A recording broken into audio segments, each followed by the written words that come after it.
Hi ladies, I hope you're having a great Sunday. I need a massive favor. Please do me a favor.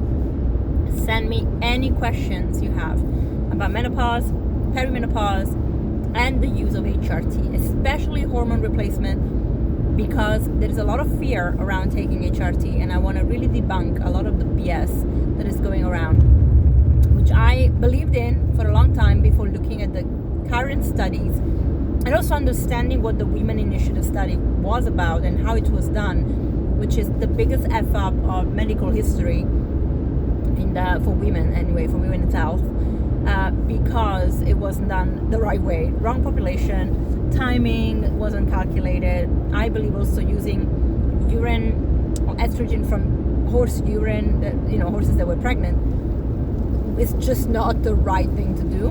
But now we have so many things that are available to us, like so many wonderful brands of bioidentical hormones that work great, and also the kinds of hormones that we have. We have gel, we have patches, and understanding how to take both.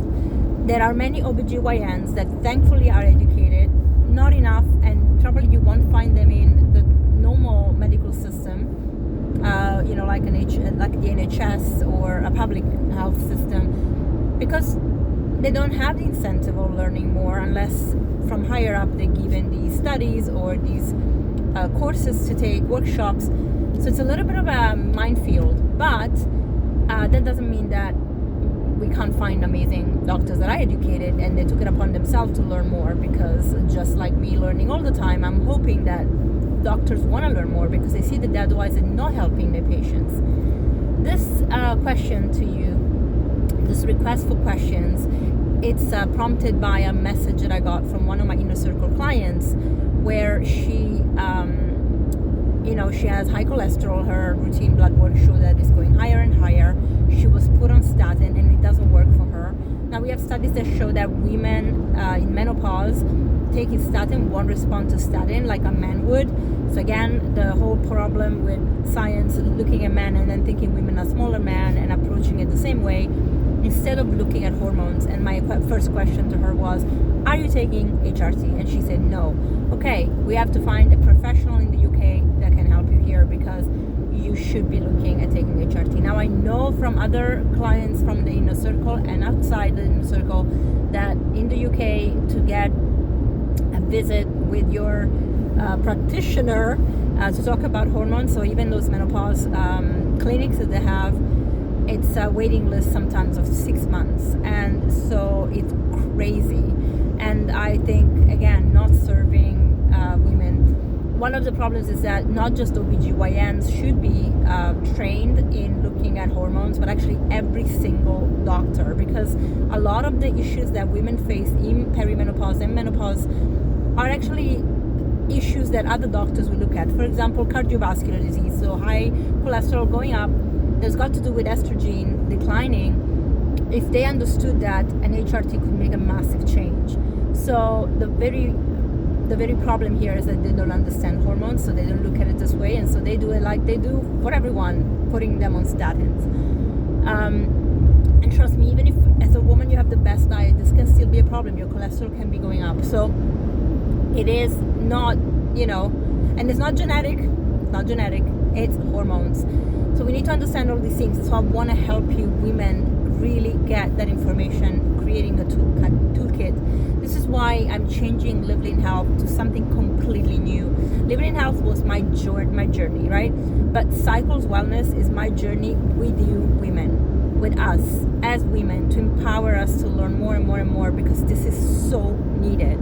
As a professional, I loved my journey up to now. I learned about the relationship with food and the connection and so many things about integrative medicine, and really diving into naturopathic medicine for me was the biggest blessing ever. Getting sick and getting healthier was the biggest blessing ever, but it also prompted me to look into things that are necessary. I got type 2 diabetes and adrenal fatigue, and probably my type 2 diabetes was linked to adrenal fatigue most, as well as, of course, I wasn't eating the best diet, so stress and so many things. But it prompted me to learn about hormones, because I was like, well, I'm 38 and this is happening to me now. What happens when I'm actually declining in my levels of hormones, and I am going to be facing more insulin resistance, and I'm going to be facing cardiovascular challenges, higher cholesterol and so on. I don't want to do that. I want to learn about it now, because and what I'm going through is what every woman goes through. So 100% of women will face menopause if you live long enough to do that. So let's not discount the importance of prevention, the importance of education, the importance of empowerment now that you're younger. And even if you are already in menopause, the power of taking things into your hands and having a conversation that is honest and educated with your provider, because not all doctors are educated, but they can be. And if we present them with a lot of information they can look at, hopefully they're open-minded enough to do it. If not, we can look at other doctors, right? There are doctors that are amazing and educated. So I really wanted to bring that forth. So please send me questions, let me know, because I really want to help us all becoming knowledgeable and not just go by the he said, she said, media highlights without looking at the study. Like most women will tell you estrogen is connected to cancer, but they cannot actually quote anything from the study, and they won't even know what kind of population was studied in it. And so that's a problem. All right, guys, love you, and I will see you soon. Bye.